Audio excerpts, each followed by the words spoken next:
malas na payong. Malas po yan mga bossing ko kapag po yan ay ibinigay ninyo nang walang malang parang kapalit na kahit piso. Yung gano'n mga bossing. Huwag ka magbibigay ng payong kasi malas po yan. Kasi ang payong ay ginagamit kada mga kalamidad mga bossing ko. Diba? Ginagamit natin yung payong kasi mainit. Ginagamit natin ng payong kasi umuulan. Ginagamit natin ng payong kasi bumabagyo. Ngayon pa mga bossing, ang payong ay ginagamit pagdating sa usapin ng mga kalamidad. Or kaya kung ano man yung mga problemang maaaring dumating, yung po yung ibig sabihin po niyan, ay maaaring meron kang sandata, parang meron kang proteksyon mga bossing. Ngayon pa mga bossing, kapag once na ikaw ay nagbigay sa tao, na wala ka lang hiningi kahit magkano mga bossing, parang kapalit lang po no, para hindi malasing kayong dalawa.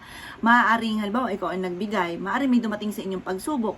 Doon sa tao, maaaring may pagsubok na darating, parang ikaw yung mag-guide, or kaya yung taong ito, siya yung mag-guide sa inyo. May mga pagsubok na darating. Kaya kung in case na ikaw ay magbigay mga bossing ko,